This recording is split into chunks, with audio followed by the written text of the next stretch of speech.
उक्तियों को पढ़ेंगे। किसको पढ़ेंगे?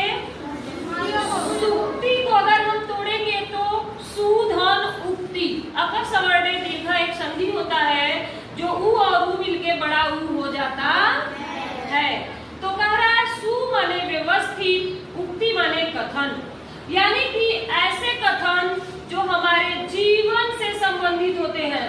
कहीं न कहीं हमारे व्यवहार, हमारे जीवन, हमारे लोक में इनका महत्व होता है और हमें इन्हें जरूर अपने चरित्र में उतारना चाहिए। ठीक, तो पहला आप लोगों को बताने चल रहे हैं, आलस्य ही मनुष्याणाम शरीरस्थो महान रिपुः। फिर से एक बार सुनिए, आलस्य ही मनुष्याणाम शरीरस्थो महान रिपुः। कह रहा है कि आलस्य मनुष्य के शरीर का सबसे बड़ा दुश्मन होता है। इसलिए बच्चों हमें आलसी नहीं बनना है। टाइम से सोना है, टाइम से उठना है, टाइम से स्कूल जाना है, टाइम से खाना है, सब कुछ हमें समय से करना चाहिए। आलसी नहीं बनना क्योंकि आलसी होना है अभी हमारा दुश्मन। हमारे शरीर का सबसे बड़ा दुश्मन क्या है? आलस्य। समझ में आया?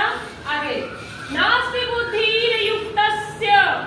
कह रहा है असंयमित व्यक्ति जो होते हैं, असंयम, जिनके पास कोई नियम कानून नहीं होता है, फट से वो गुस्सा जाते हैं, ठीक, उनके पास संयम नहीं होता है, ऐसे व्यक्तियों में बुद्धि भी नहीं होती है। वो विवेक से, बुद्धि से काम नहीं लेते हैं। समझ आया? अगला कह रहा है यद भावती तद भवती। बहुत ही अच्छा सुक्ति है, हमें बोलना चाहिए, हमें सीखना चाहिए, अपने जीवन में उतारना चाहिए। यद भावती तद भवती, जैसा आप सोचोगे वैसा बन जाओगे।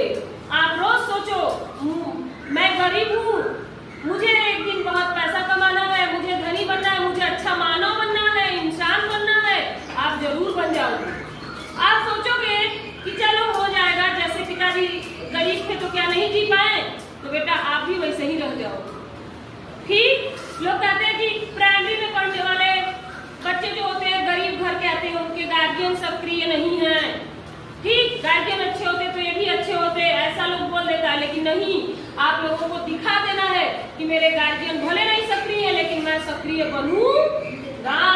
यद भावती तद भवती, जैसा आप सोचोगे वैसा बन जाओगे।